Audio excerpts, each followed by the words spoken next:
Hola con todos, bienvenidos a este segundo episodio de Conversando con un matemático humanista. Gracias por la excelente repercusión que ha tenido el primer episodio. La verdad que en pocos días hemos alcanzado bastantes vistas, entonces es claro el interés que tiene esta serie que estamos inaugurando. Y bueno, en este segundo episodio continuaremos viendo justamente la página, ¿no? Conversando, bueno, la página de Matemático Humanista y también conversando sobre diversos temas con el doctor Steven Rojas. ¿Cómo se encuentra, doctor Steven? Buenas tardes. Bueno, buenas tardes, me encuentro bien, tranquilo, así que con gusto para seguir conversando de la matemática. Excelente. Bueno, en unos minutos se está conectando otro miembro del equipo, mi hermano. Digamos que se va a integrar en los siguientes minutos. Bueno, vamos a comenzar. Nos habíamos quedado en la sesión anterior hablando sobre qué repercusión o qué influencia tiene la educación matemática para el ciudadano, ¿no? Cómo el ciudadano se va formando capacidades que le van a ayudar a un análisis, digamos, de la realidad, no solamente ligada a la matemática, sino a diversos aspectos de la vida, ¿no? Eh, Ahora, si es que nosotros nos ponemos a pensar, ¿por qué la matemática resulta, creo que no es un misterio para nadie, que la matemática no es precisamente el curso que más alienta o que más atrae a los niños o a los adolescentes? ¿Usted cree que es por la dificultad que pueda representar la matemática para las personas o se debe a una falencia en la educación? A ver, bueno, nosotros habíamos ya comentado la semana pasada de que el tema del aprendizaje y enseñanza de las matemáticas se encuentra en una crisis profunda a nivel mundial. Y los bajos aprendizajes que se dan, a mi juicio, eh, depende de varios factores, ¿ah? Una de ellas, y no menor, es la manera en cómo está constituida la matemática en este momento, siguiendo la escuela formalista, estructurada, y que lo aleja un poco digamos, de lo que significa la educación matemática. Nosotros entendemos de que nosotros vamos a la escuela para educarnos como futuros ciudadanos.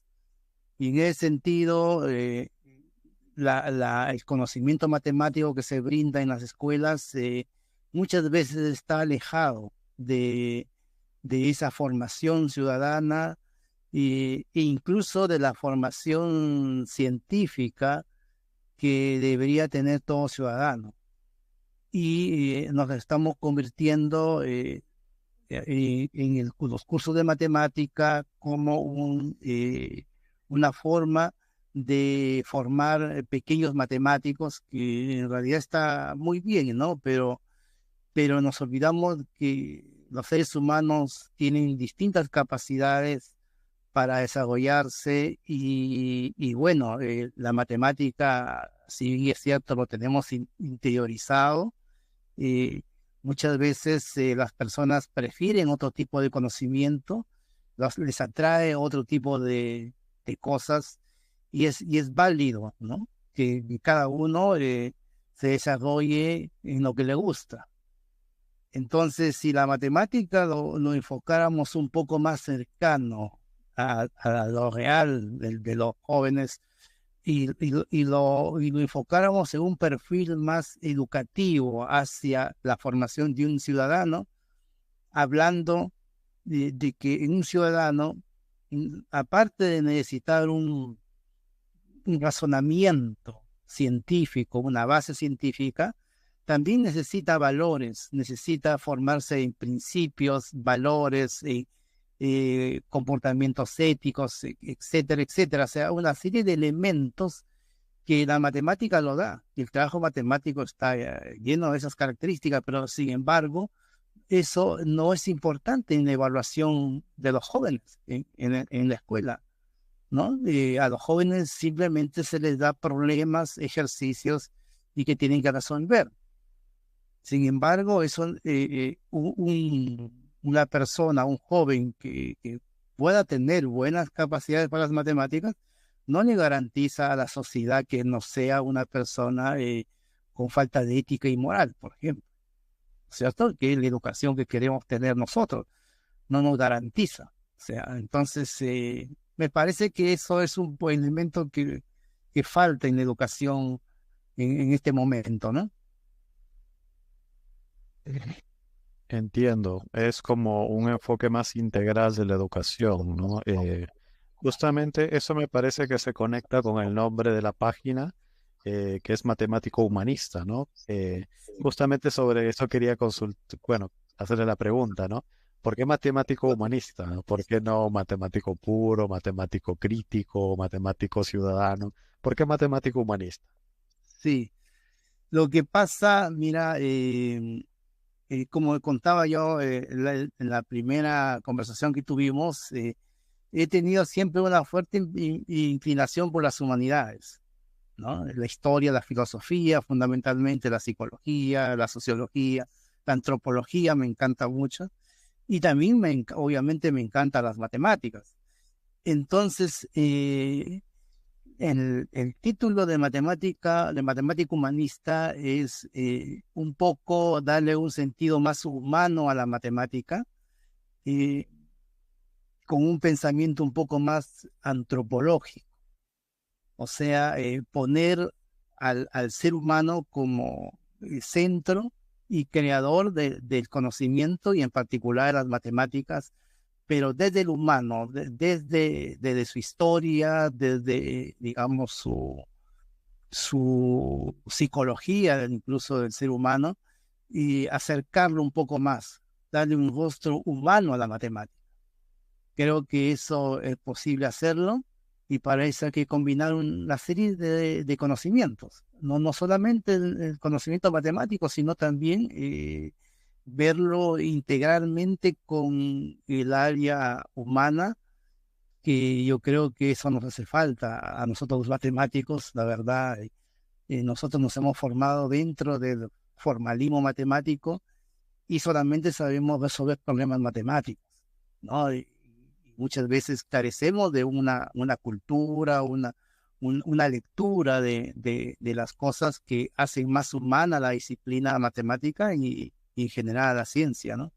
Entonces, por eso que es matemático humanista mi característica y espero contribuir de esa manera a la sociedad, ¿no? Excelente. Sí, qué importante es tomar en cuenta eso, ¿no? A veces, eh, no sé si es consecuencia de alguna especie de filosofía o de tendencia de los últimos años, pero está habiendo como una suerte de em, separación entre las disciplinas, ¿no? O sea, como que la matemática es solamente matemática y nada más, ¿no? Mientras que eh, lengua o historia son aparte, ¿no?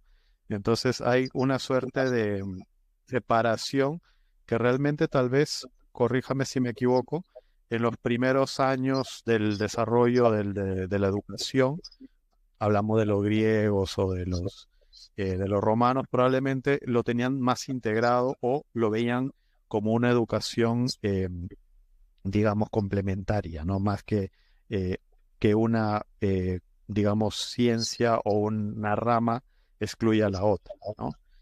¿Cree usted que en consecuencia de algún proceso, de alguna tendencia filosófica, esta suerte de separación entre las distintas ramas del saber? Sí, por supuesto. Mira, eso viene de muy antiguo, ¿no?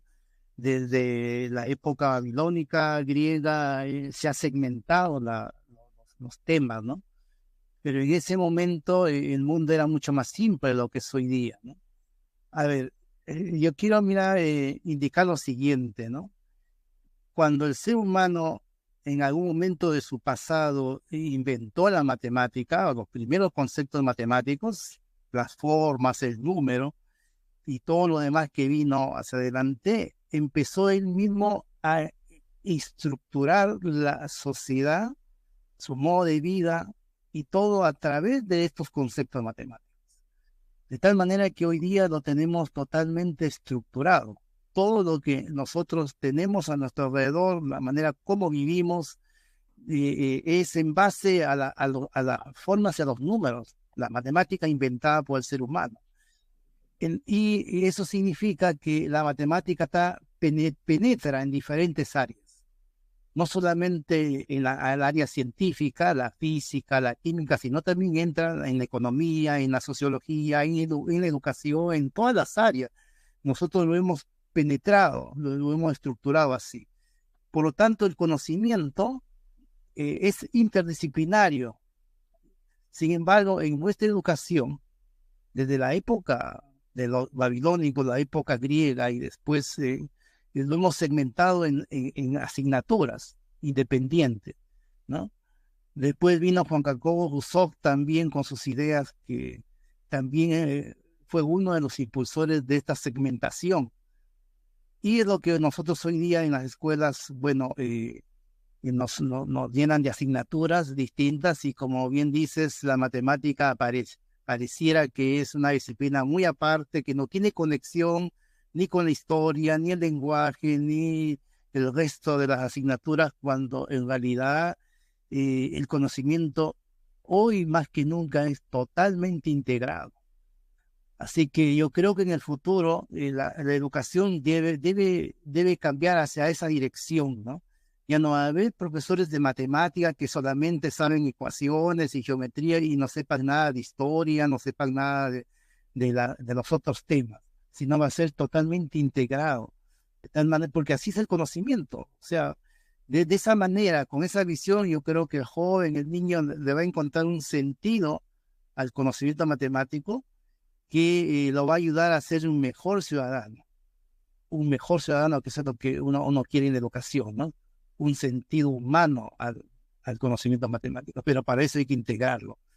Todavía no hay, digamos, en este momento educación así, pero yo creo que en el futuro debería llegarse a tener una educación así integrada, multidisciplinaria, y que permita mirar en su dimensión la fortaleza que tiene la matemática y el conocimiento científico, ¿no?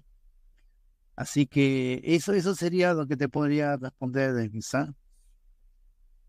Excelente. Bueno, acaba de ingresar mi hermano. Reyles, ¿cómo estás?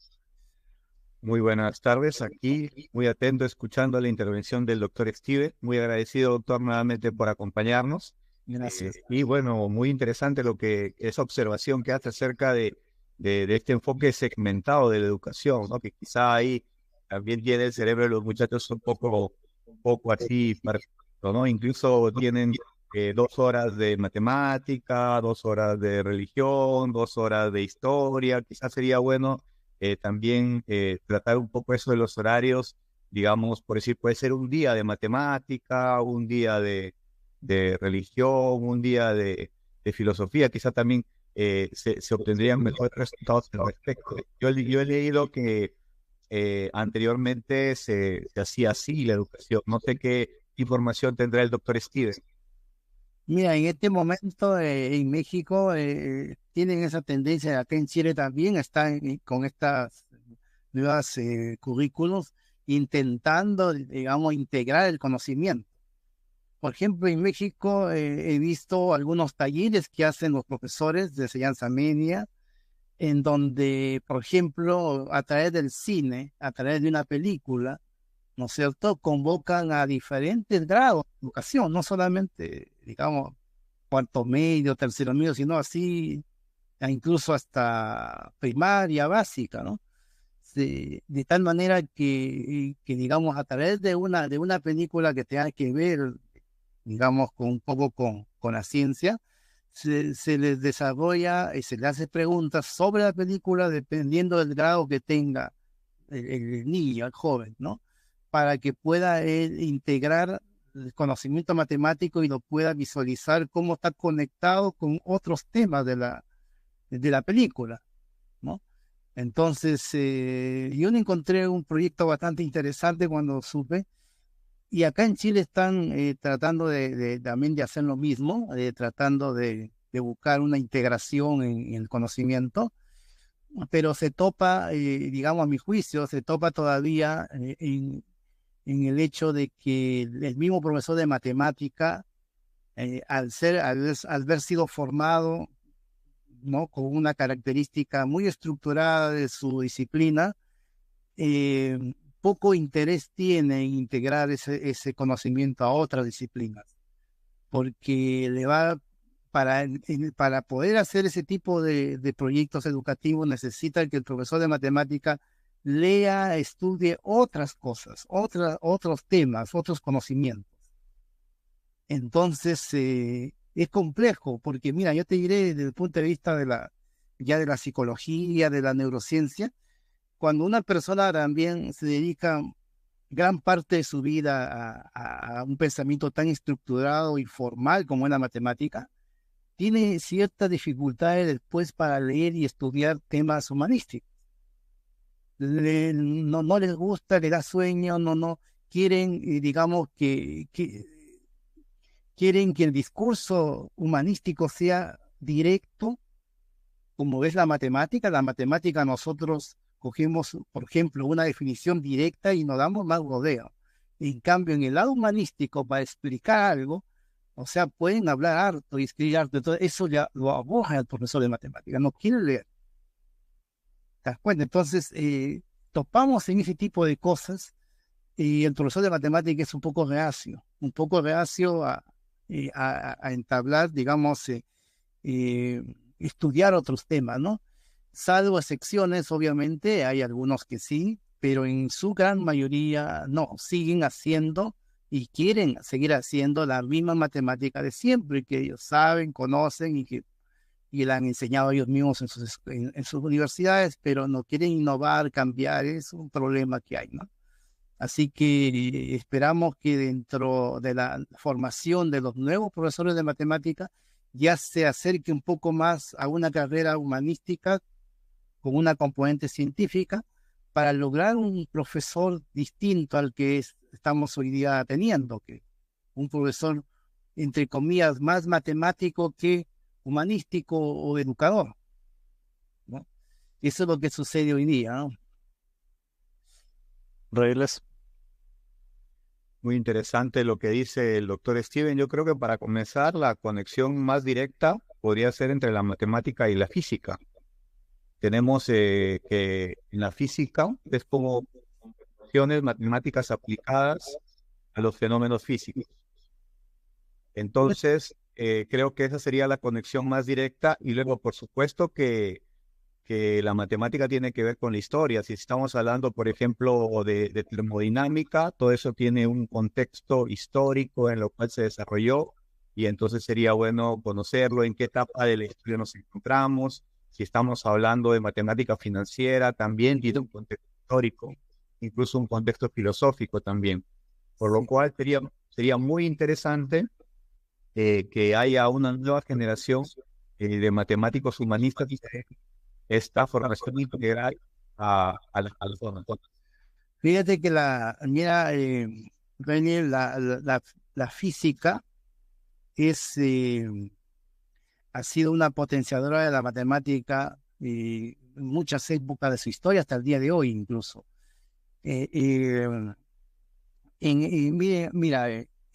La física tiene una componente que no tiene la matemática, que es el estudiar objetos y cosas reales y tangibles, ¿no? Velocidad, aceleración, la observación de cuerpos que son reales y tangibles. Entonces, eso es una cosa que no tiene la matemática, es una ciencia mucho más abstracta, y eso hace de que en la matemática la enseñanza sea un poco más compleja, mucho más compleja. Y si bien es cierto, se puede conectar. Y mira, otra cosa interesante, la física puede incluso hablar de temas más, digamos, modernos de la física. E incluso en enseñanza media, muchas veces se le introduce al alumno elementos como átomos, elementos que son modernos de la física, Se le puede hablar incluso de teoría de relatividad de manera bastante general para que el alumno tenga una idea del significado de esas teorías. O sea, física del siglo XX, ¿no? En química se puede hacer lo mismo, pero en matemática todavía estamos enseñando la matemática de Euclides. No podemos enseñar la matemática del siglo XX en el siglo XIX. O sea, todavía estamos hablando de la geometría de Baldor, de Euclides, estamos hablando del álgebra digamos, a lo más de los musulmanes, de la media. Entonces, introducirle a tema, yo creo que eso es una buena estrategia que ojalá algún profesor pueda desarrollar, ¿no? ¿Cómo introducir temas más avanzados, más modernos de la matemática? Así como se puede hacer en física, en matemática, ojalá algún día se pueda hacer, y que sea un poco más entretenido, ¿no? No es necesario, conocer matemática de alto nivel para poder tener una idea de cómo se ha ido desarrollando, cómo está desarrollándose la matemática hoy día, y así como lo hace la física, la química, la biología, se puede hacer, ¿no? Pero bueno, ojalá algún día se cambie esto, ¿no? Yo espero que sí, ¿no? Excelente, doctor, muy interesante. Realmente, cuando nos ponemos a pensar en cómo integrar, digamos, esta educación holística con una serie de, digamos, componentes humanistas, se me viene a la mente algunos desarrollos o propuestas que se han hecho en otros países, ¿no? Yo recuerdo que hace algunos años leí una noticia que en Finlandia, por ejemplo, se estaba proponiendo que se aborde la educación como una suerte de resolución de problemas de la realidad, digamos, actual, por ejemplo, ¿no?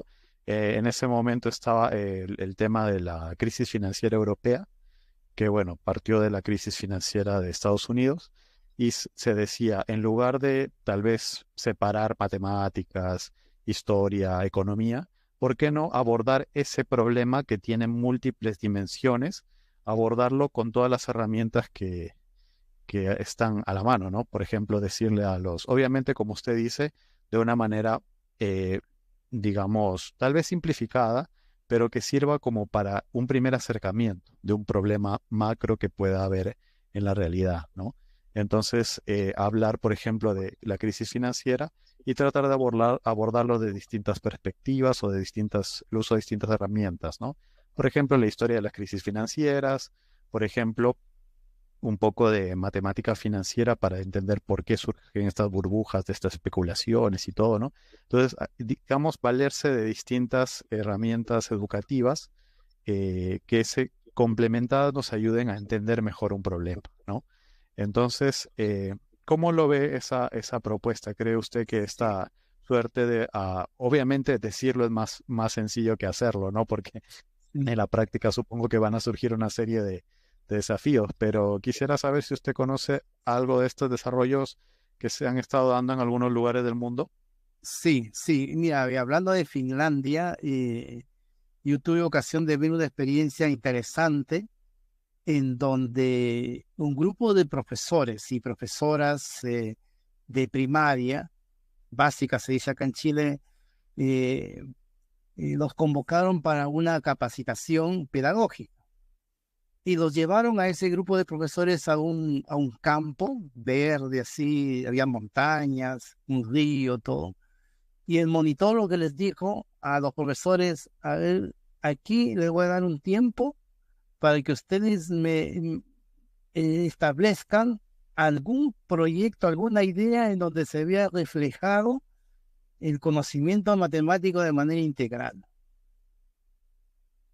Entonces, miren la tarea, entonces el que tiene capacidad pedagógica, no sé, empezó y he visto ahí, vi algunos profesores, una profesora, me acuerdo que empezó a construir con las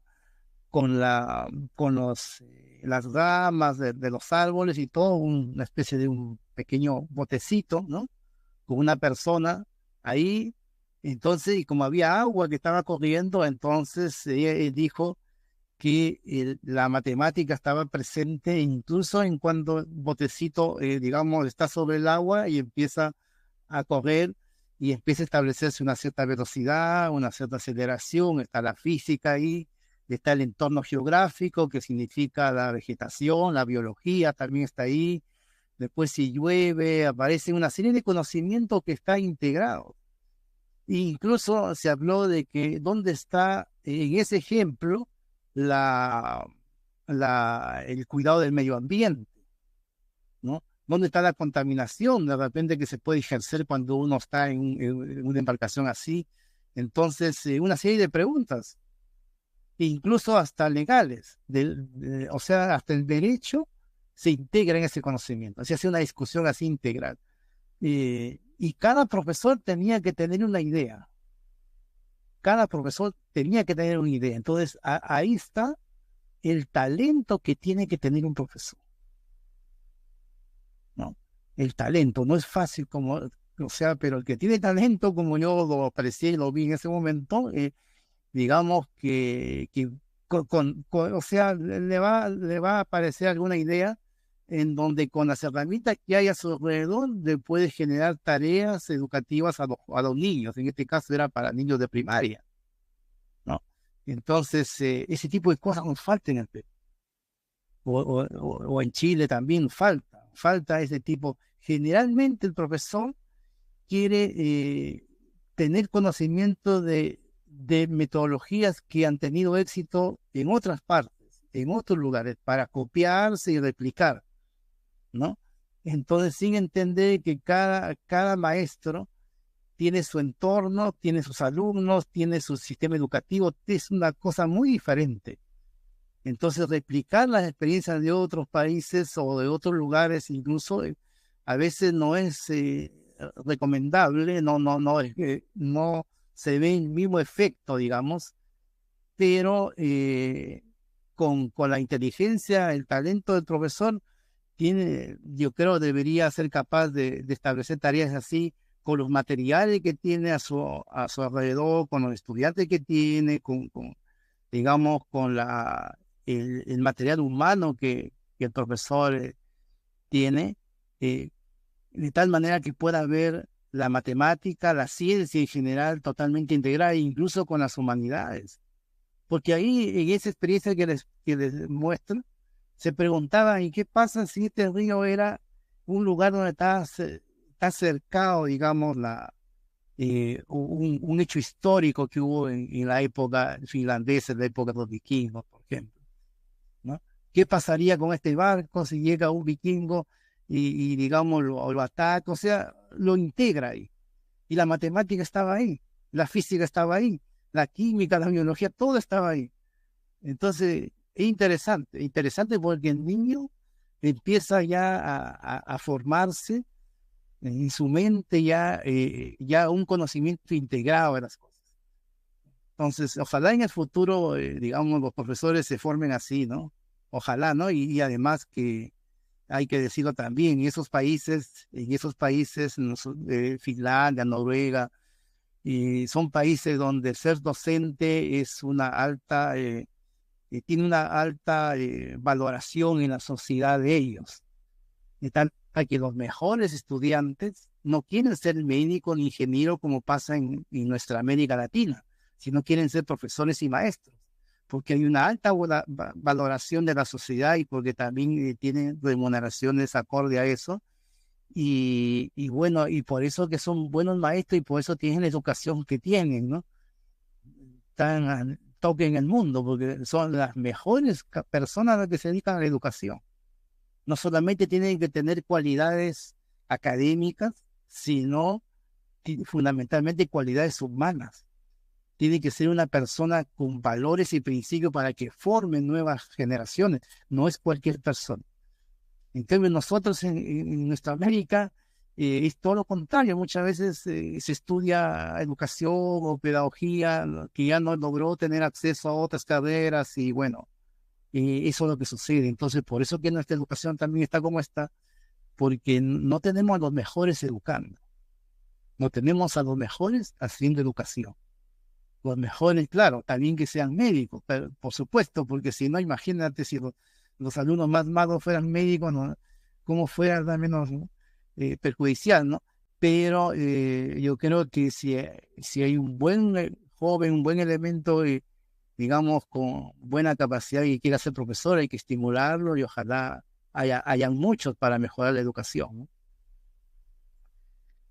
Excelente. Vemos ahí un ejemplo a seguir interesante, ¿no? Sí. Básicamente lo que estamos hablando es como que ya ellos llevan muchos años implementándolo. ¿Por qué no decir décadas, siglos tal vez, ¿no? Probablemente tengan una rica tradición histórica, ¿no? De ese tipo primero de todo, de la cultura, ¿no? Porque creo yo que la valoración de los educadores es parte de la cultura de un lugar, ¿no?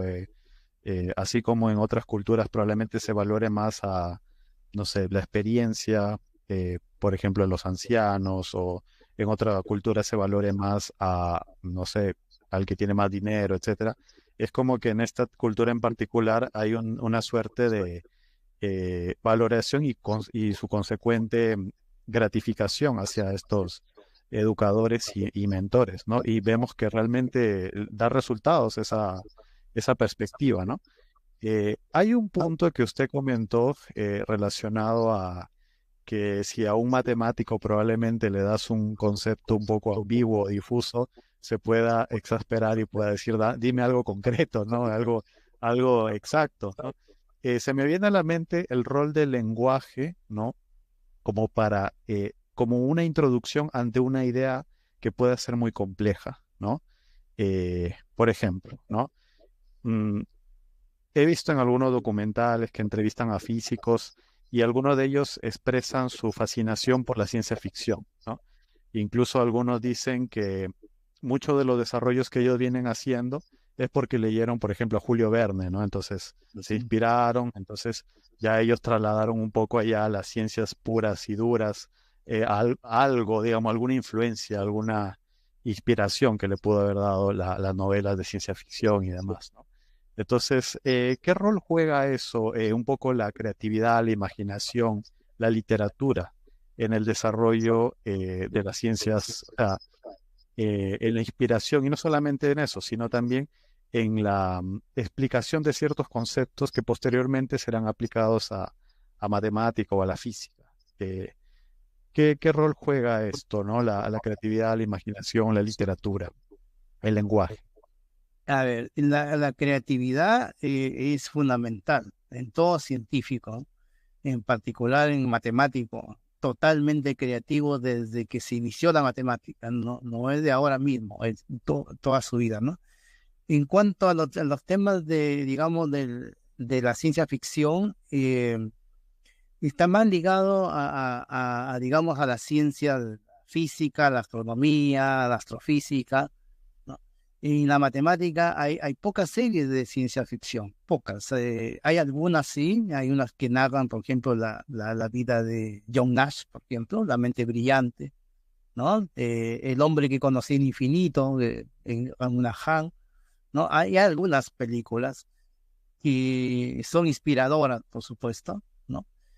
Pero yo no sé si es tan influyente como para que en su propia investigación puedan ellos desarrollar alguna idea, alguna cosa, porque son películas de ficción en realidad, ¿no? En el caso de las matemáticas, ¿no? Porque en el caso de la física, sí, pues hay hasta, digamos, conexión con teoría de la relatividad y se puede fantasear mucho y bueno, es interesante igual, pero como fantasía, no como una cosa real, ¿no? Y en cambio en las matemáticas, hacer una ciencia abstracta, una ciencia que se sale de este mundo, entonces es muy complejo plasmarlo en una película para que la gente pueda tener una idea, por lo menos una idea, ¿no? Es muy, muy complejo, ¿no?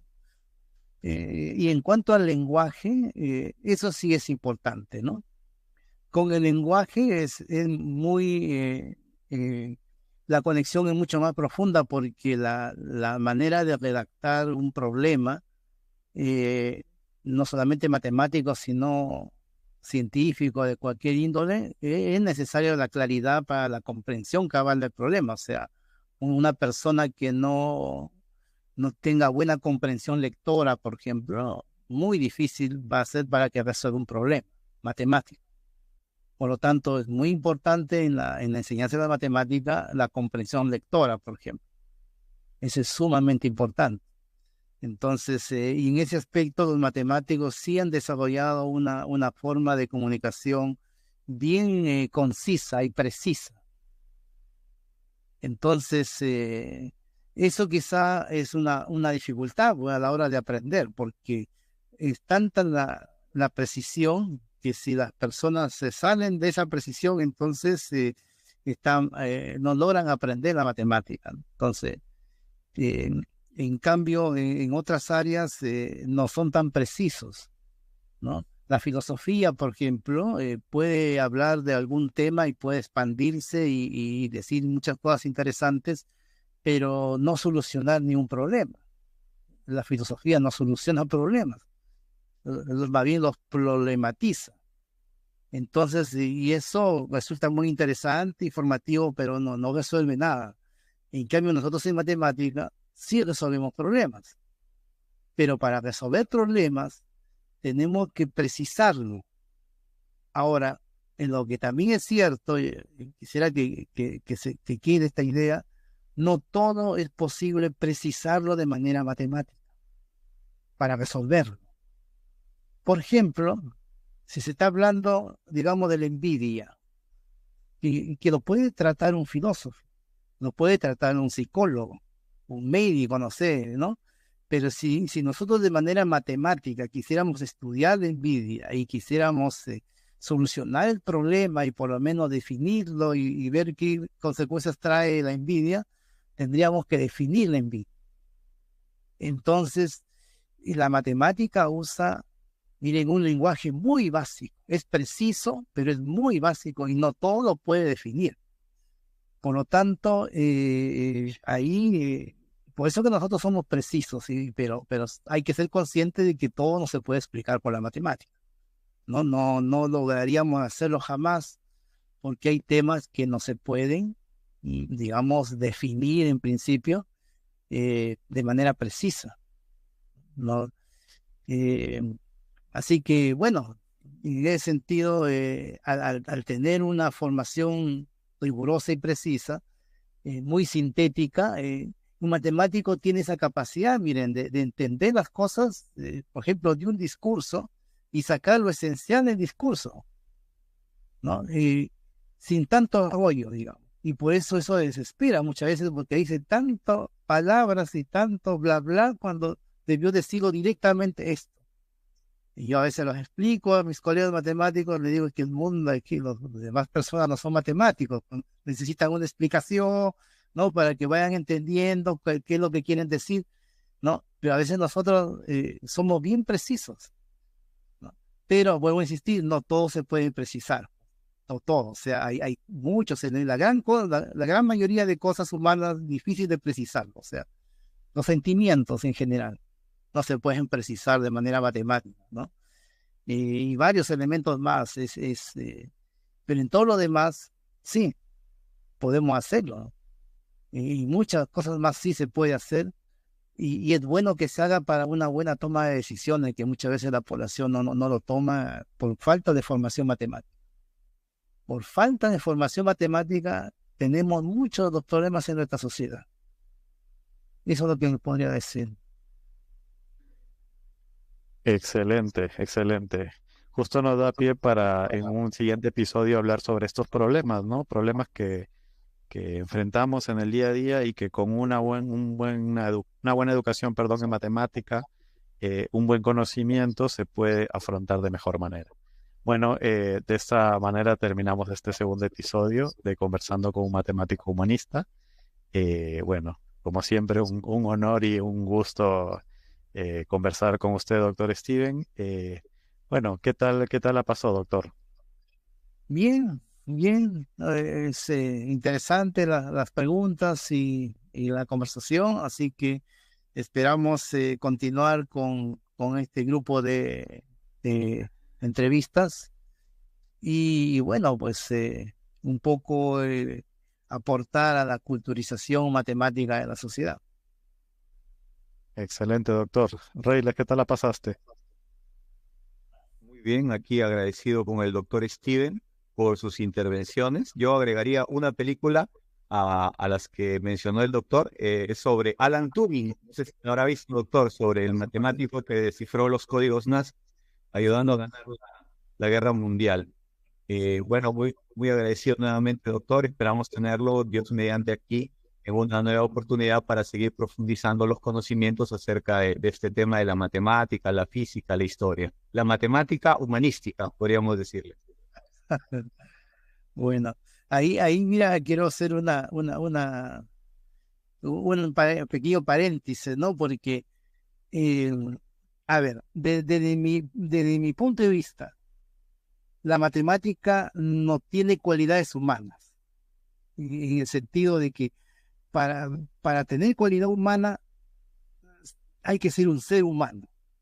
Y la matemática es un conjunto de sistemas formales, ¿no? Es un conjunto de herramientas inventadas por el ser humano, pero que no piensan, no razonan, no actúan, no se aplican, nada. O sea, simplemente son herramientas inventadas por el ser humano y que la persona que, digamos, utilice esas herramientas ya para darle algún sentido, es el matemático, ¿no? Y él puede ser un humanista, obviamente. El matemático podría ser un humanista, pero la matemática en sí no tiene cualidades humanas, no son ni humanas, ni son, no sé, pues buenas, malas, feas, bonitas, como a veces se dice por ahí, tal ecuación es la más bella del mundo. Eso no es cierto, no le podemos dar un calificativo a un conjunto de sistemas formales que es la matemática. Esa apreciación, esa valoración lo da el ser humano. Si le gusta la matemática, dirá esa fórmula es bonita. Si no le gusta la matemática, va a decir eso es horrible, feo, ¿no? O sea, las valoraciones lo damos nosotros. Igual en general con el conocimiento científico, tampoco es, miren, a ver, hace un rato hablaste de Alan Turing, ¿no es cierto? Alan Turing, que fue una persona muy aportó mucho, eh, pero sucede que en los momentos en que la sociedad ve que la matemática interviene en algo negativo, como por ejemplo desarrollar la bomba atómica en la guerra mundial, ¿no? Y muchas veces dicen, miren, la ciencia también puede hacer daño, ¿no? Desarrolla bombas, hace cosas, hace armas, incluso todo eso. Y yo digo, no es así. No es así, porque la matemática no hace ningún daño a nadie. Los matemáticos y los científicos en general se caracterizan porque les interesa conocer y aprender, entender. No le interesa el usar ese conocimiento para hacer algo, un artefacto, una bomba, algo. No le interesa. Eso lo desarrollan los técnicos, los tecnólogos, los ingenieros. La gente que conoce matemáticas, ciencia, puede desarrollar una bomba, puede desarrollar cualquier cosa que quiera, hasta una vacuna, por ejemplo. La vacuna del COVID no lo hicieron los científicos, lo hicieron los tecnólogos, de alto nivel, por supuesto, pero utilizaron el conocimiento científico. Nosotros los científicos somos las personas más pacíficas del mundo. No nos interesa el mundo en realidad, nos interesa conocer, aprender, ¿no? Nos interesa descubrir cosas por el propio hecho de conocer y descubrir. Y lo dejamos ahí para que personas que ya tengan interés en resolver problemas reales, en resolver cosas de la sociedad, lo utilicen y puedan sacar beneficios. Y en ese sentido, quería hacer ese paréntesis, ¿no? Para aportar un poco más a la idea de lo que es la matemática. Pues la matemática, y lo dejo acá como abierto, y como para otra entrevista, es ontológicamente neutra, totalmente neutra. No es ni buena, ni mala, ni nada, ni bella, ni hermosa, nada. No tiene ética, no. O sea, somos nosotros los que nosotros manipulamos la matemática, le podemos dar ese uso. Somos seres humanos. Por eso es que mi eslogan es matemático humanista, lo centro todo en el ser humano. Todo. O sea, lo bien y lo mal que hemos hecho en las sociedades, solamente nosotros mismos hemos tenido, digamos, participación en todo eso, ¿no? La misma matemática es creación, invención humana. Sin seres humanos no hay matemática. No existe matemática. Eso de creer de que la matemática es, digamos, que si no hubieran seres humanos, hubieran gente de otros planetas, otras galaxias, se podría comunicar a través de la matemática, es una fantasía que no tiene ningún sustento de ningún tipo. Pero todas las ideas, miren, vienen desde mucho atrás. Hay corrientes filosóficas que han, idealismo alemán, por ejemplo, que ha podido que realmente influenciar a que la gente tenga un pensamiento así de la ciencia y en particular de la matemática, ¿no? Como que la creación es obra de un matemático, que Dios es un matemático, por ejemplo, dicen así, ¿no? Que porque las leyes de Newton son tan precisas y eso tiene que haber sido hecho por un ser superior que tal vez la ley de matemáticas no tiene ningún sentido. Yo a otra oportunidad les puedo explicar cómo el ser humano genera ese tipo de leyes, ¿no? Pero son invenciones humanas. No es que la naturaleza piense, razone, haga axiomas y genere leyes matemáticas. No, eso no tiene ningún sentido, en absoluto. Pero bueno, eso lo dejaremos para la próxima reunión. Excelente. Reyles. Muchas gracias por la aclaración. Entonces, humanistas son los matemáticos y las matemáticas. O sea, si hablamos de la matemática humanista, sería una mujer. Se me vino a la mente otra película que vi hace poco, coreana. No es sobre un matemático, sino es una historia ficticia. Se llama In Our Prime. In Our Prime también se puede encontrar en internet y es sobre un matemático, entre otras cosas trata sobre un matemático que al final resuelve la famosa hipótesis de Riemann. Quisiera saber así brevemente dos cositas sobre la hipótesis de Riemann. Si conceptualmente es fácil de entender, si se podría explicar y a cualquier persona, si se podría explicar a cualquier persona. No, la verdad que yo no sé de qué trata la famosa hipótesis de Riemann. Y número dos, si es que ya ha sido resuelta o todavía. No ha sido resuelta hasta ahora. Mira, la hipótesis de Riemann es una conjetura. Se podría quizás explicar en una pequeña pizarra, pero voy a intentar para que te hagan una idea, ¿no? Ustedes saben que los números primos son infinitos, ¿no? Eso se sabía desde la época pitagórica, incluso se probó, está probado desde antes de Cristo, de que el conjunto de los números primos es infinito. Ya, pero buscar un patrón en donde se encuentren los números primos, así desde el primero hasta todos, ha sido un gran problema matemático, una preocupación de los matemáticos a saber. No sé, se han hecho una serie de conjeturas con respecto a esto. De tal manera que cualquier número que se me ocurra va a estar ahí mezclado con los números primos. Entonces, la conjetura digamos, que se le ocurrió a Riemann a mediados del siglo XIX, es de que estableció una ecuación invariable compleja, que es una ecuación que las variables no son reales, sino de números complejos, una ecuación z digamos, de c igual a 0, y que las soluciones de esa determinada ecuación se encuentren en una línea del plano complejo z igual a pi medio, ¿no? Esa es la conjetura, que se encuentren ahí distribuidos en esas rectas del plano complejo. Y se ha llegado a determinar miles de números complejos que están ahí, en esa secuencia. Pero eso no es una demostración matemática, porque uno puede tener miles de coincidencias, pero eso no significa que sirva para todas, que son infinitos. Entonces, la gran conjetura es que la distribución de los números primos estén en esa recta, y que hasta ahora no ha sido resuelta por ningún matemático, y el matemático que lo resuelva se hace acreedor a $1 millón.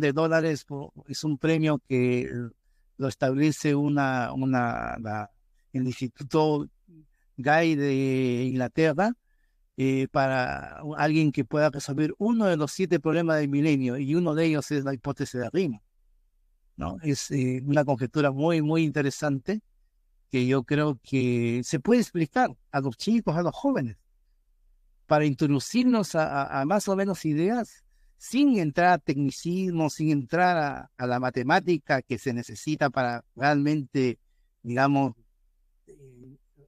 verlo con profundidad, pero sí se puede buscar la manera de, con ejemplos pequeños y con la matemática escolar que ellos conocen, puedan entender, tener una idea, ¿no? Lo entretenido que puede ser conocer la distribución de los números primos.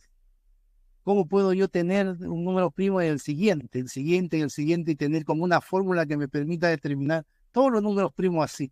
No se ha podido hacer hasta ahora, y no sé, pues ojalá algún día lo pueda hacer algún matemático, ¿no? Y ya sean, así como ese problema, han habido ya 2 que se han resuelto. Una es el teorema de Fermat, que también tuvo mucho tiempo, y el otro es la conjetura de Poincaré, que también se resolvió, que también lo podía explicar en otra oportunidad, pero y la hipótesis de Riemann todavía está, todavía no se resuelve. Hay otra que no está resuelta, que es la hipótesis del continuo, que es otro elemento súper interesante, se puede explicar, mira, sencillamente, y tiene que ver con los conjuntos que son infinitos, que tienen infinitos elementos.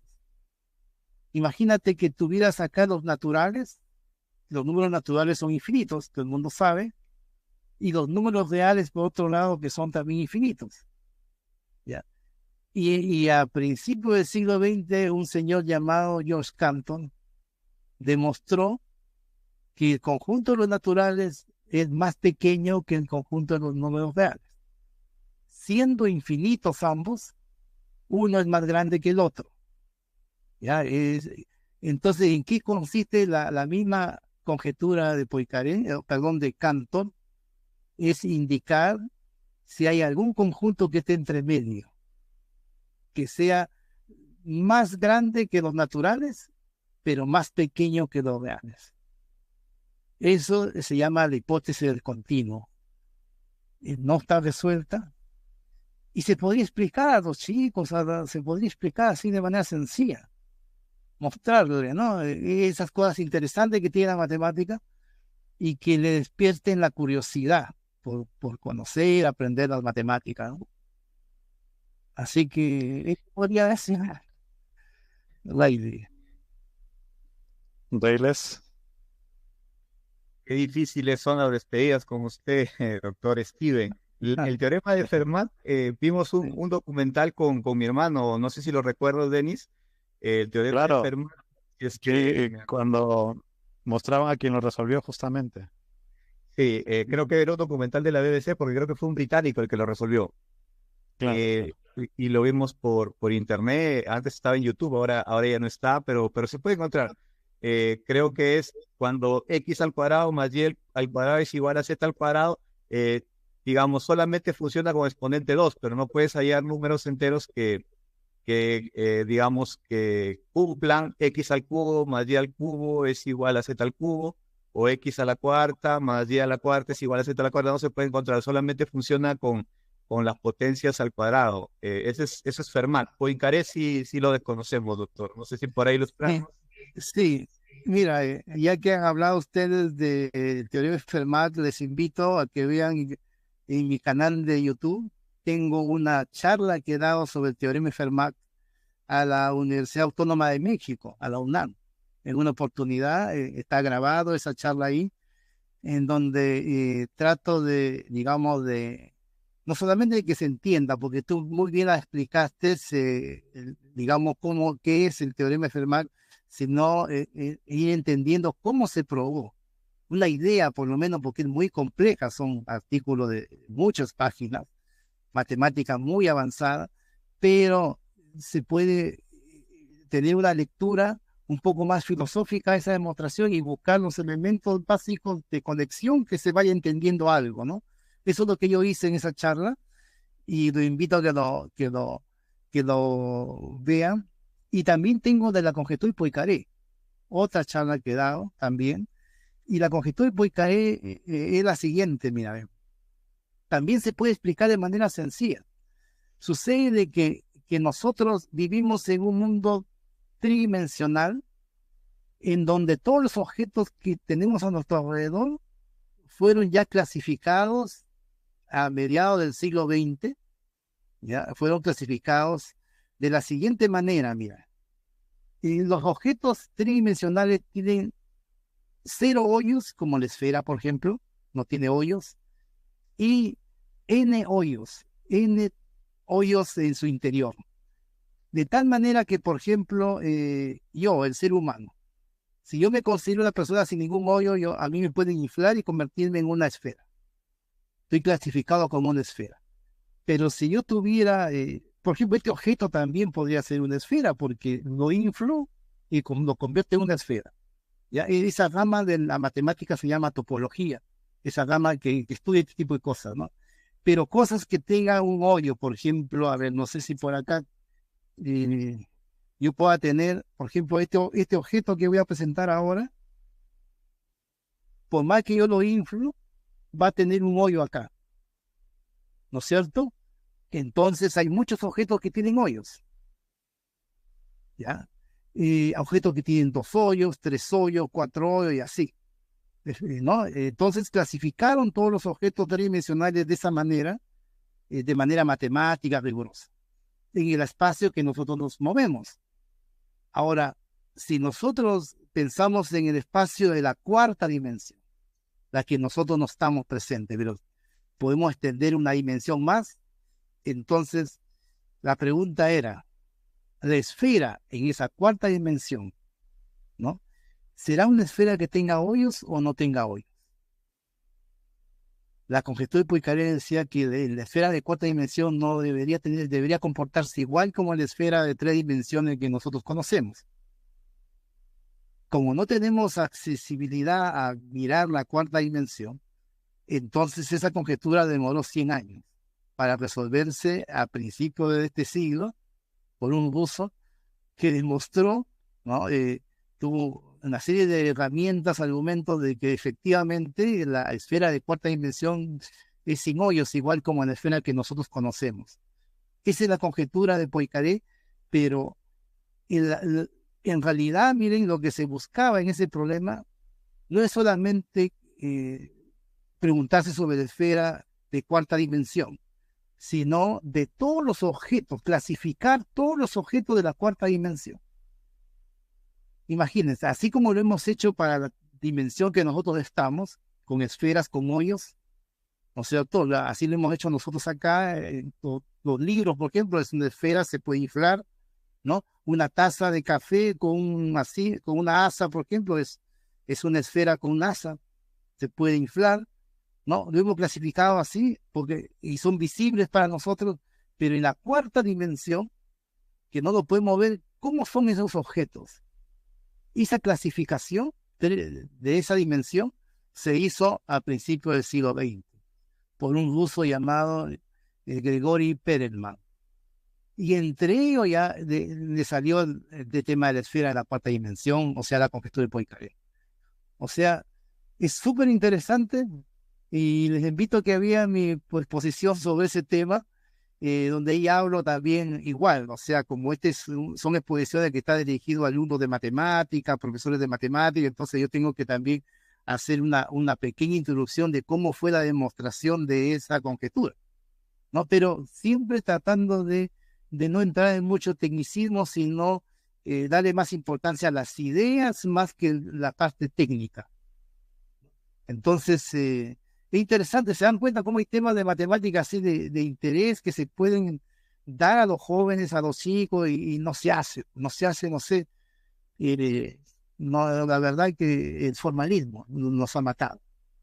El formalismo, o sea, estos teoremas, desde el punto de vista formal, pues tiene que ser una persona con alta formación matemática para que pueda entenderlo y de la línea específica de ese tema.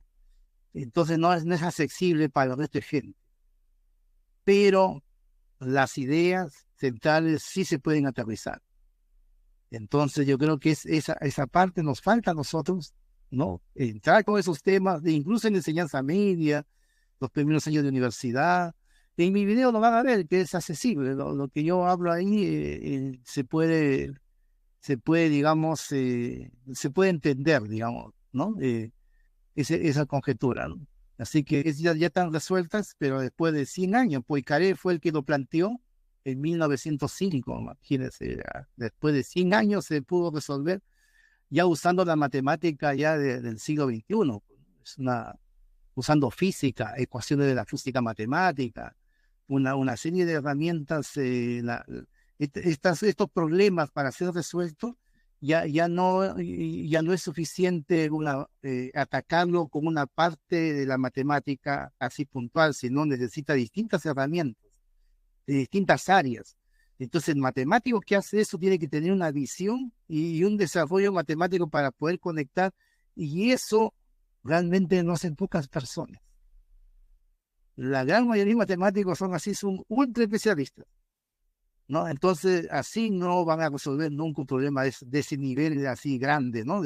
Como estos señores que lo hicieron, ¿no? El señor Andrew Wallace, el teorema de Fermat, el inglés Andrew Wallace y el ruso Perelman, ¿no? O sea, son gente que tiene una capacidad, digamos, de conocimiento matemático enorme y que puedan conectar cosas para dar solución a un problema puntual así como esto, ¿no?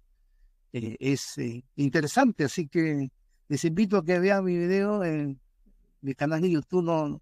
No está casi así como masivo porque todavía no he pensado en masificarlo, pero si las exposiciones que hago lo graban, lo suelo colocar ahí para que esté presente, ¿no? Claro, invitamos a toda nuestra audiencia a que busquen en YouTube Steven Rojas, así como, de hecho lo vamos a poner en la descripción también del video para que puedan ir directamente al canal y puedan revisar este y muchos más videos que menciona el Sí, doctor. tengo uno que yo creo que les invitaría a revisar, que tiene que ver con el tema de qué es ser un matemático. Yo siempre lo recalco ese video porque fue en la UNAM también, en la UNAM, en México, duró 4 horas la charla. Yo siempre lo recalco porque la charla no fue de 4, o sea, fue de 90 minutos menos, pero el resto fueron de preguntas de la audiencia. 4 horas duró ¿no? Porque hubo interés masivo de los jóvenes, de los profes, de hablar y comentar de esta gran pregunta que uno siempre, ¿qué es ser un matemático? ¿Qué es la matemática, por ejemplo? Que es un tema que, o sea, mira, le voy a decir una cosa, mire, quizás nosotros los matemáticos seamos la única disciplina que no tenemos una definición más o menos consensuada de lo que es la matemática. Esa gran pregunta, ¿qué es la matemática? Ustedes le pueden preguntar, se vayan a la facultad de matemática que sea, y le preguntan a los profesores, y cada uno le va a dar una visión y una forma de que ellos piensan que es la matemática, ¿no? Pero no hay algo así como digamos, uniforme, como sí lo hay en la física, en la biología, en la química, en todas las demás hay. Todos sabemos que es la biología. Pero en la matemática, hablamos de las matemáticas nosotros también. O sea, a pesar que la biología, por ejemplo, plantas y animales son dos cosas distintas, pero no dicen las biologías, ¿no? No porque saben conectarlas, porque se conectan, porque es una sola biología. La matemática es igual. La matemática, por más que se vea, digamos que una área está por acá y que la geometría está por acá y el álgebra por este lado, no, se conectan, entonces es la matemática. Y entonces nosotros ahí hemos hecho la exposición, hemos dado una definición de lo que es, a nuestro juicio, la matemática actual, digamos, porque, digamos, la definición matemática ha ido evolucionando en el tiempo, no es la guía matemática de la época de Pitágoras, ni de Euclides, ni de la Edad Media, ni del siglo XVIII, ni del siglo XIX. La matemática ahora se ha avanzado mucho más y Y bueno, les invito a que lo vean, pues en mi canal de YouTube, ¿no? Y, así que ahí está, ¿verdad? Ahí está. ¿Qué es ser un Justamente matemático, por ejemplo? ahí Y está que miren, ser un miren, matemático. donde dice qué es ser un matemático, ¿cuánto duró ese video? Sí, más de 4 horas. Sí, pues, sí, o sea, y fue, o sea, me gustó porque los mexicanos preguntaban y preguntaban, y yo, pues, como ustedes me ven, me gusta hablar, empecé a responder todo, ¿no? Entonces, y eso me ha gustado que haya interés de pregunta del público, ¿no? Así que ahí tienen las exposiciones que me han grabado, yo lo he colocado ahí, ¿no? Ahí está el último teorema de Fermat, también está ahí, miren, también para el coloquio de la UNAM, claro, ahí está. Que ustedes lo vean, tengo también de una radio de Lima, también hicieron 2 entrevistas por ahí, con don Modesto Montoya, ¿se acuerdan del físico nuclear que tenían en el Perú y que fue ministro? Él también 2 veces me he entrevistado al profesor Montoya. Y ahí está la conjetura de Poincaré también, ahí lo tienen abajo, que ahí está la charla que di sobre la conjetura de Poincaré. Y me parece que también la charla única que me falta hacer es sobre la hipótesis de Riemann, me parece. Pero la otra, la del continuo está ahí, debe estar ahí. Así que eso, pues, todas las charlas están ahí, las que se han sido grabadas, ¿no? Las que no se ha podido tener evidencia, pero bueno. Eh, Excelente. Reyles, Sí, muy interesante todo lo que dice el doctor Steven. La verdad que cuando pasaban ahí sus publicaciones, ahí decía investigación científica e investigación tecnológica, y ahí me pareció leer que no eran lo mismo y que cabía hacer aclaraciones. También un tema muy interesante. sí, mira, sí, sí, Sí, sí, y una segunda, siempre a mí me gusta ver el tema de las Olimpiadas Matemáticas, cómo va en nuestro país a ese nivel de Olimpiadas Matemáticas. Veo que hemos tenido dignos representantes y siempre en los temarios de los concursos de matemática yo veo un temita que se llama teoría de los números. ¿Qué es específicamente la teoría de los números y si está relacionado con lo que mencionó antes de los números primos, todas estas sí, hipótesis? así es, así es. Los números primos es un área de la matemática muy fundamental. Muchos matemáticos se dedican a eso, que tiene que ver con la aritmética teórica, los números primos, la aritmética de las congruencias, o sea, es una área de investigación bastante importante que ahora en este momento se conecta con conocimiento del análisis matemático. Muchos problemas que son, digamos, netamente aritméticos, como la conjetura de teorema de Fermat, por ejemplo, esa es digamos, una fórmula aritmética resuelta con técnica del análisis matemático. Y ahora esa área también se le llama teoría analítica de números. Es un área de investigación potente. Los países desarrollados lo desarrollan con alta profundidad. Acá en Chile también tenemos líneas de investigación dirigidas a teoría de números, teoría analítica de números. El mismo Harald Helford, no sé si ustedes ubican al matemático peruano. Harald Helford él es especialista en teoría analítica de números. Él se hizo famoso porque demostró una conjetura ya de tantos años, la conjetura débil de Goldfall, que también nos podríamos comentar en otra oportunidad, que es sencillo también, denunciado sencillo. Estos problemas son denunciados sencillos, pero la complejidad está en su demostración, ¿no?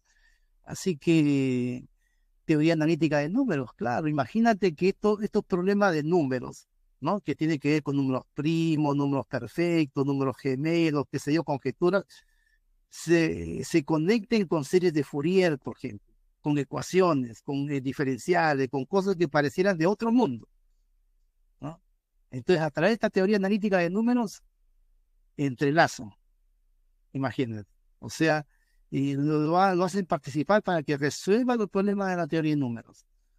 es una cosa muy interesante y que poco se difunde lamentablemente en la sociedad, ¿no? Así que acá estamos para difundir ese conocimiento que a mí me fascina, ese tipo de ideas, ese tipo de matemático para mí es lo máximo para mí, ¿no? Porque yo sé, o sea, el nivel de conocimiento que hay que tener, e incluso el nivel filosófico que hay que tener también para poder visualizar, digamos, este tipo de soluciones, ¿no? Hay mucha gente que, digamos, no le dan importancia a la filosofía y por eso que no puede detectar, digamos, los problemas realmente importantes en su área. Y se van así por un camino, digamos, de hacer teoremas por hacer teoremas simplemente, pero no por resolver un problema realmente importante, ¿no? Entonces, eso lo hace el conocimiento filosófico, el conocimiento histórico también ayuda mucho. Así que ahí está, pues 4 horas, más de 4 horas, ¿no? ¿Qué es ser un matemático? Sí, muy interesante. La charla no dura 4 horas, es como 90 minutos menos, pero las preguntas, todo fue en base a las preguntas, así que fue interesante, ¿no? Una buena experiencia por allá. Excelente, excelente. Se me vino a la mente cuánto me hubiese gustado que mi profesor de matemática me contara sobre estos grandes problemas que son fascinantes realmente. Sí, Es sí, como si te abrieran la mente a algo más allá de lo que podemos ver, ¿no? Y esto que hemos mencionado, algunos pocos, deben haber muchos más que sí. prácticamente nos dan otra perspectiva de la realidad, ¿no? Y justamente en los siguientes episodios vamos a seguir profundizando en esto y en otros temas más. Muchas gracias, doctor. Realmente siempre un honor. Nos queda muy corto el tiempo, pero eso es una buena señal. Bien dicen que es mejor a veces terminar una conversación con, digamos, con los ánimos en alto porque sabemos que la siguiente va a estar lleno de novedades, ¿no? Bueno, siempre agradeciendo a nuestro público que, bueno, ha recibido muy bien el video anterior. Realmente estamos muy, muy agradecidos. Realmente vemos en nuestro público un gusto por saber sobre matemáticas. Entonces, estamos justamente para hablar sobre esos temas que les fascinan. Recuerden darle like, suscribirse, que eso nos ayuda mucho a crecer y a divulgar este tipo de contenido. Y bueno, espero la pasen muy bien. Por cierto, a nuestros compatriotas peruanos, felices fiestas. Estamos en el mes patrio. Espero que la estén pasando muy bien y que, bueno, tengan ese ánimo patriótico siempre en alto. Espero que la pasen muy bien. Hasta luego. Chao, hasta luego, hasta la próxima.